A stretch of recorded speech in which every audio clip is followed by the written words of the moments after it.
मित्रों, जय बड़ी माता, जय महाकाली। स्वागत करता हूं आपका केसी ध्वज टेक पर। आज हमारे लिए एक महत्वपूर्ण मुद्दा है। आखिर ऐसा क्यों हो रहा है कि हमारे राज्य के लोग दूसरे राज्य में जाके कमा रहे हैं? आखिर ऐसा, और इसका जवाबदेही कौन है? साथियों, इसका जवाबदेही निश्चय ही हमारी सरकार है, इसके सिवा और कोई नहीं। क्योंकि हमारी सरकार की अर्थव्यवस्था कुछ इस तरह है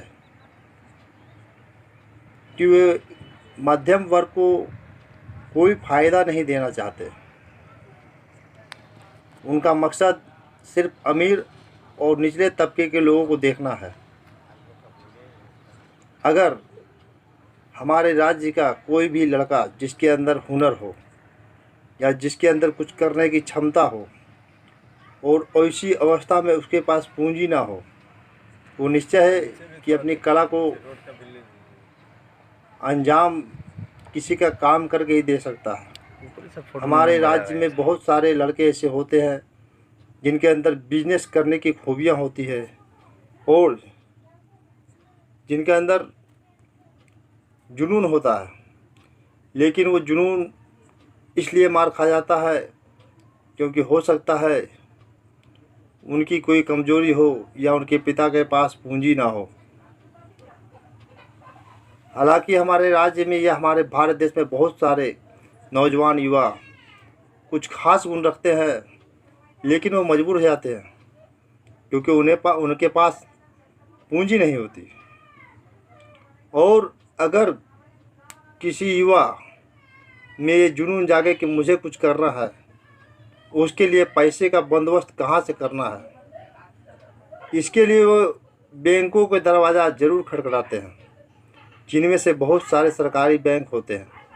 लेकिन ये बैंक वाले लोन उन्हीं को मुहैया कराते हैं जिनके पास अपना दुकान हो और उस दुकान में माल भरा हुआ होना चाहिए, जिनके पास अपना ज़मीन हो वो भी उसका निजी होना चाहिए, या फिर कोई भी ऐसी संपत्ति जिस पर वो उसे फाइनेंस कर सके। और हमारा देश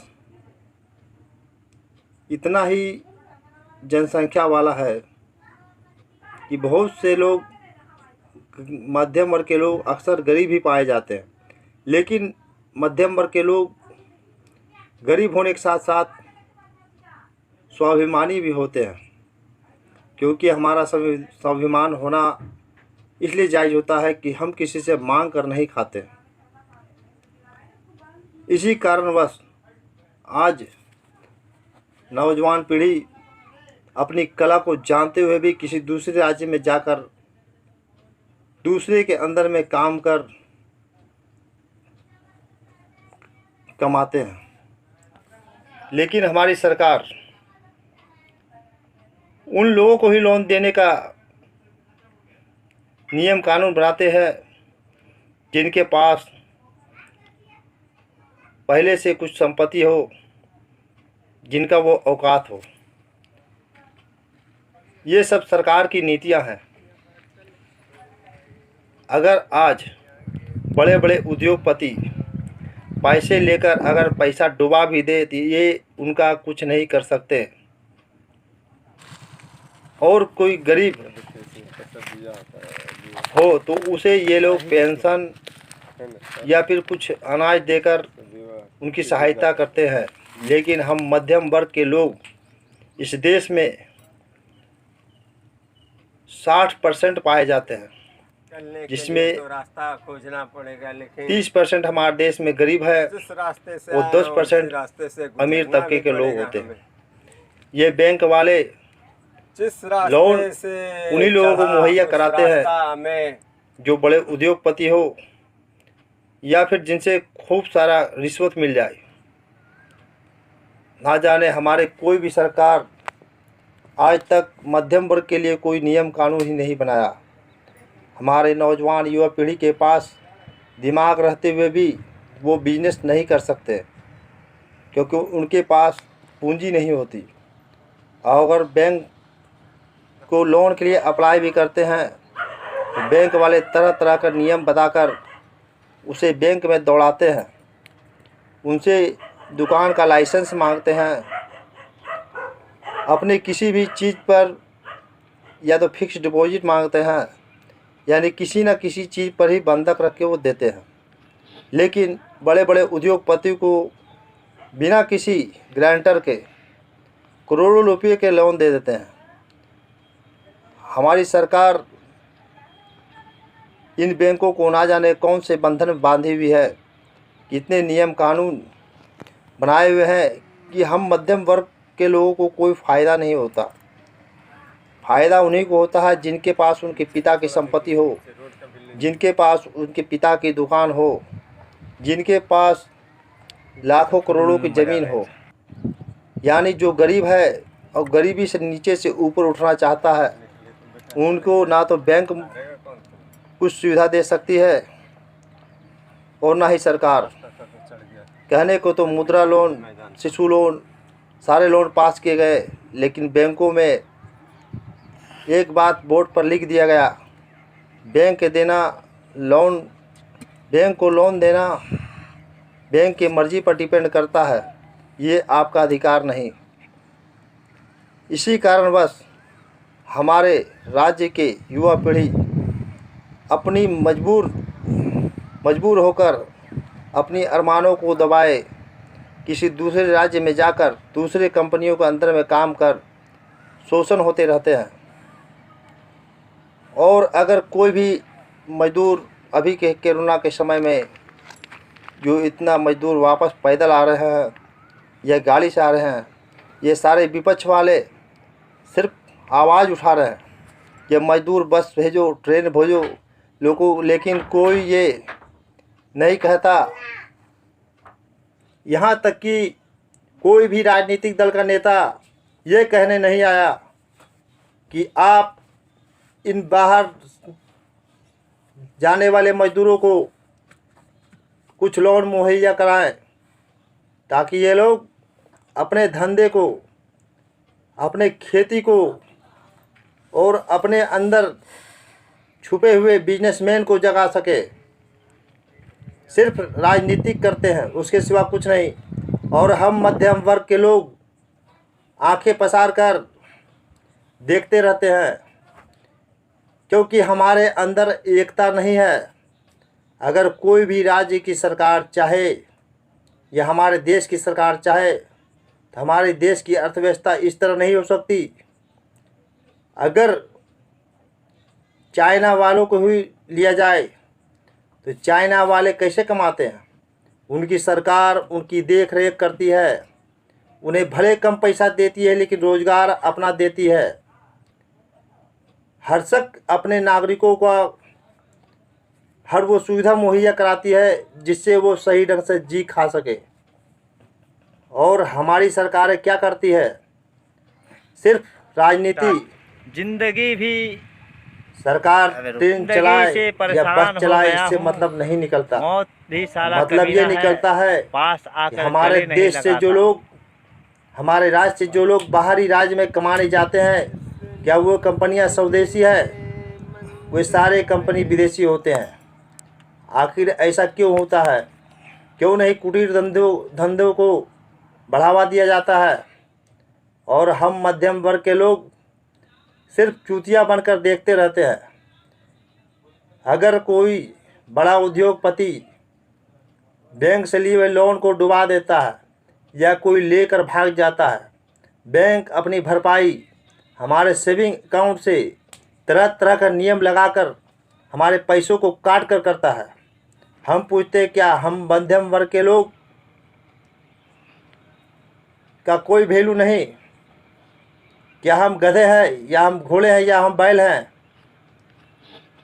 खटे हम और खाए कोई और। अगर ऐसा ही है तो बंद कर दीजिए देश की सरकार चलाना, चाहे कांग्रेस हो या बीजेपी हो या कोई भी दल हो। इससे बढ़िया तो इंदिरा गांधी के ज़माने में थे तो निजीकरण से सभी को हटाकर सरकारी किया गया। सारी कोल कंपनियों वाले ठेकेदारों को हटाकर सरकारी किया गया। भले इंदिरा गांधी के बारे में कोई कुछ कहे, लेकिन वो आज भी एक सशक्त महिला के रूप में जानी जाती है। वो भले इमरजेंसी लागू किया, लेकिन लोगों की भलाई उनके प्रधानमंत्री रहते हुए किया गया। लाल बहादुर शास्त्री भी उसी तरह के नेता थे, लेकिन आज के सारे नेता सिर्फ राजनीतिक बाजी करते हैं। हम मध्यम वर्ग के लोगों पर कोई ध्यान नहीं। गरीबों को फ्री में चावल बांटो, बेशक बांटिए, लेकिन हम मांगने वालों में से नहीं। हम मध्यम वर्ग के लोग हैं। हमारा संविधान है। हम भले करोड़पति नहीं, लेकिन शान और शौकत से रहते हैं। और आने वाले दिनों में एक बात याद रखिएगा, अगर ये नहीं सुधारी गई तो हमारे देश के लाखों करोड़ों मजदूर शोषण के शिकार हो जाएंगे। या फिर ये कहिए, ये सिर्फ शोषण का शिकार होने के लिए ही ये साजिश की जा रही है। आज अगर हमारे देश में बंधन बैंक, वेदिका बैंक और ना जाने कितने छोटे छोटे बैंक महिलाओं को लोन दे रही है, क्या उनके पैसे डूब रहे हैं? अगर ये बैंक वाले समय पर नहीं आते तो ना जाने कितने लोगों को पलायन करना पड़ता। ये सारे छोटे मोटे बैंक वाले, बंधन, वेदिका, जनधन, ये जितने भी छोटे छोटे बैंक हमारे राज्य के अंदर आज जो भी प्रगति पर है, उसका एक ही कारण है कि ये हम मध्यम वर्ग के लोगों पर ध्यान दे रहे हैं। ये हमें फाइनेंस करते हैं भरोसे पर। ये हमारी दुकान एक बार देखकर पर्सनल लोन पास करते हैं। और ये सरकारी बैंक की कंपनियां सिर्फ अपने उन लोगों को लोन देती है जो या तो उन्हें कमीशन ज़्यादा देता है या फिर उनकी हस्ती को देख कर देता है या किसी के सिफारिश पर देता है। भैया, टैलेंट हम लोग भी रखते हैं और हमें लोग को भी ये अधिकार मिलना चाहिए। केवल नेतागिरी के चक्कर में ये देश हमारा बर्बाद हो रहा। नेताओं का वोट कम हुआ तो एक हिंदू को मारा, नेताओं का वोट कम हुआ तो एक मुसलमानों को मारा। हिंदू मुसलमान की राजनीति करते करते ये हम लोग को बेवकूफ़ बनाते रहता है। और हम बेवकूफ़ आपस में लड़ने के लिए ही बनते हैं, क्योंकि हमें सिर्फ लड़ना है। अपने बाल बच्चे को नहीं देखना, हमारे बच्चे के अंदर पड़ रहे टैलेंट को नहीं देखना। अगर हमारे देश में गरीबी है तो उसका जवाबदेही सिर्फ सरकार है, चाहे वो किसी की भी क्यों ना हो। अगर आप किसी भी बैंक में लोन लेने जाओगे तो बैंक वाले सीधे मना कर देंगे, या फिर उन्हें रिश्वत चाहिए या किसी प्रकार की गारंटी। और अगर लोन लेना है तो उसके पहले दलाल को सेटिंग करना पड़ता है। हमारी सरकार इन बैंकों पर क्यों नहीं शिकंजे कसती है? अगर किसी बैंक का मैनेजर सही हुआ तो ठीक, अगर सही नहीं हुआ तो लोन देने से भी कतराती है। इससे बढ़िया है कि हम ये हमारे आज के आए हुए बैंकों में ही अपना सेविंग अकाउंट खोलने का कोशिश करें।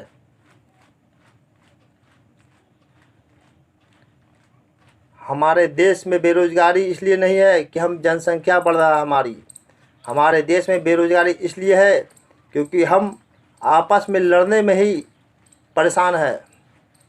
अगर इन नेताओं को एक तरफ भी वोट कम होता दिखे तो ये सिर्फ एक ही काम करते हैं, हिंदू मुस्लिम को लड़वाना।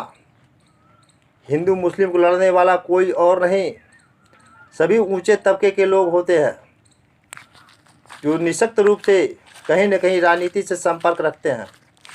कोई मुस्लिमों को भड़काता है, कोई हिंदुओं को भड़काता है। लेकिन मैं पूछता हूँ कि देश में क्या हिंदू मुसलमान ही रहते हैं? क्या ईसाई नहीं रहते? क्या सिख नहीं रहते? क्या यहूदी धर्म के लोग नहीं रहते? रहते सभी हैं, लेकिन टारगेट सिर्फ हिंदू और मुसलमान। लेकिन उसमें भी कौन?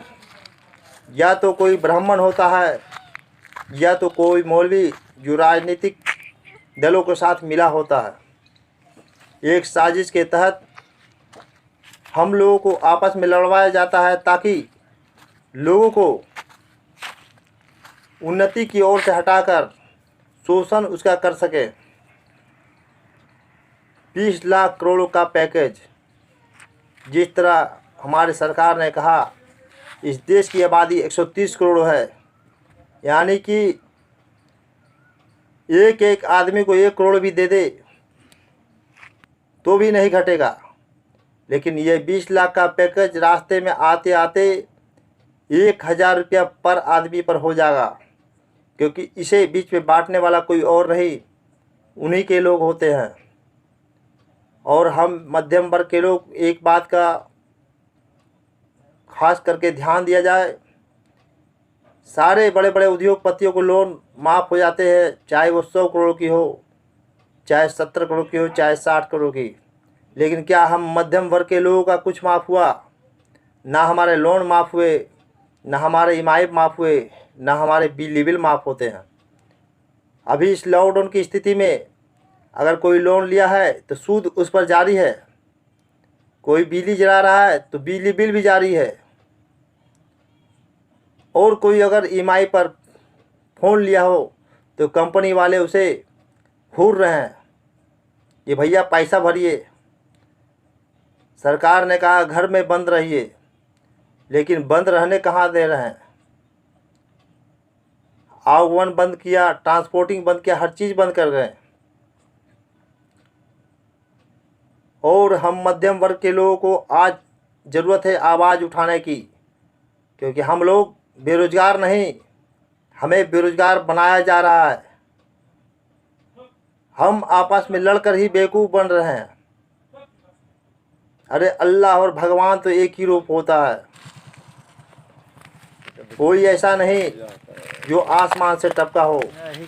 सारे लोग इंसानों की ही औलादें होती है, और हम मध्यम वर्ग जिस तरह शिकार बन रहे हैं।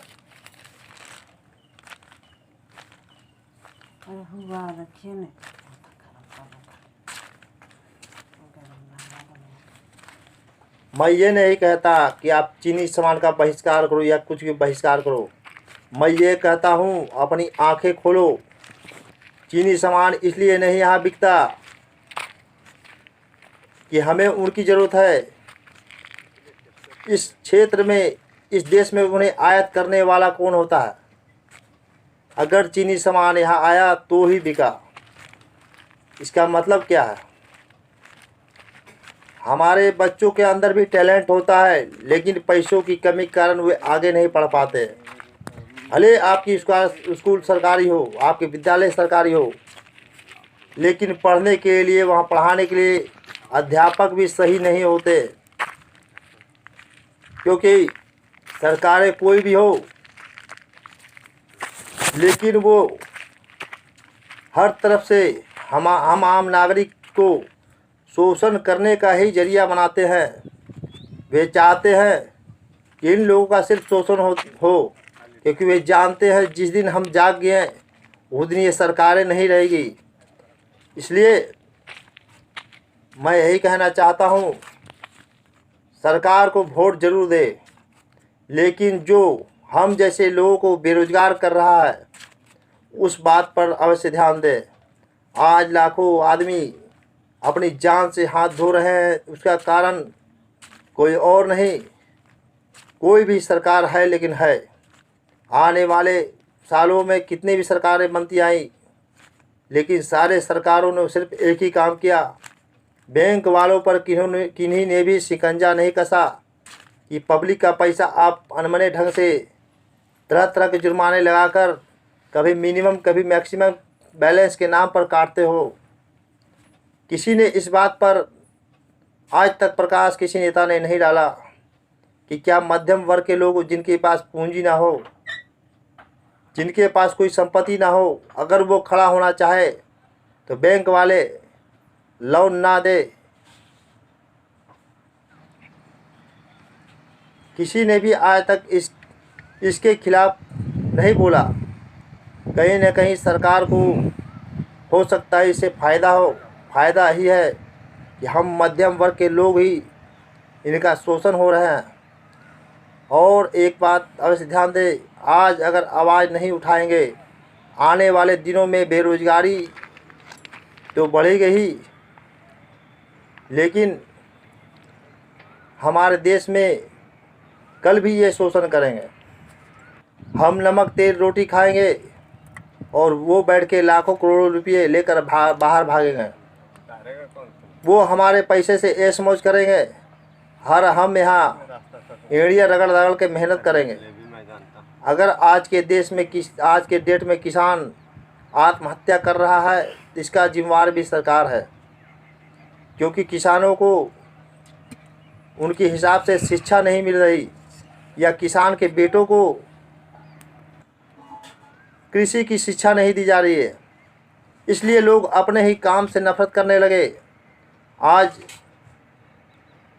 नाई का बेटा नाई नहीं बनना चाहता, क्योंकि उनके पास सैलून खोलने के लिए पूंजी नहीं होता। धोबी का बेटा लॉन्ड्री नहीं खोल सकता, इसलिए वह धोबी नहीं बनना चाहता। बनिया का बच्चा बनिया धंधा इसलिए नहीं करना चाहता क्योंकि बाप की पूंजी खत्म हो गई और बेटे कहाँ से पैसा लाएं। नौकरी करना हमारी मजबूरी हो जाती है, मजदूरी करना हमारी मजबूरी हो जाती है, और मजबूरवश हम कहीं दूसरे राज्य में पलायन करते हैं। हम कहते हैं सरकार यदि चाहे तो कुटीर उद्योगों के लिए बैंक वालों को प्रेशर दे सकती है, उसके बहुत सारे नियम हो सकते हैं, लेकिन एक कहावत है, धोबी का कुत्ता ना घर का ना घाट का, क्योंकि धोबी का कुत्ता सिर्फ भूखने में ही दिन चल जाता है। इसलिए आज मैं मध्यम वर्ग के लोगों को कहता हूँ, कुत्ता नहीं कौवा बनिए, ताकि लोग आपकी गाँव से जाने। हिंदू मुसलमान की राजनीति बहुत पुरानी हो रही है, ये पहली राजनीति नहीं है, सदियों से लड़ता आ रहा। कभी अंग्रेज लड़ाया, कभी राजा महाराजा लड़ाए, कभी बादशाह लड़ा। हर लड़ाई में फ़ायदा उन्हीं लोगों का होता है, और हम लोग सिर्फ अपने आप को शोषण का शिकार पाते हैं। आज हो सकता है हमारी सरकार बहुत सारी चीज़ों को निजीकरण कर सकती है। इसका कारण सिर्फ यह है कि हम मध्यम वर्ग के लोग चुपचाप हैं। अगर किसी भी, और एक बात, लोन उन्हीं लोगों को मिलती है जिनकी सरकारी नौकरी हो या जिनका पेमेंट खाते के अंदर आता हो। यानी कुल मिलाकर हमारे देश में सिर्फ नौकर ही बनाने के लिए लोग रहते हैं। कोई तो सरकार चाहता है कि हमारे देश के लोग सारे नौकर बने रहें, वरना इन बैंकों पर शिकंजा कसने वाला आज तक पैदा क्यों नहीं। नेताओं को खेल को समझिए, नेता कैसे खेलते ये समझिए। कभी जरूरत पड़ी तो 2 साधु को मरवा दिया, कभी जरूरत पड़ी तो किसी मुस्लिम को मरवा दिया, कभी ज़रूरत पड़ी तो किसी मौलवी को खड़ा कर दिया, कभी ज़रूरत पड़ी तो किसी पादरी को खड़ा कर दिया, किसी ब्राह्मण को खड़ा कर दिया। इस तरह जातियों में बांट कर वह हमारा आज भी शोषण कर रही है, और हम आपस के झगड़े में ही मजबूर होकर चुपचाप बैठे हैं। आवाज़ उठाइए, और आने वाले दिनों में एक बात याद रखिए, हम वोट उसी को देंगे जो हमारे हित में चाहेगा। जय माँ काली।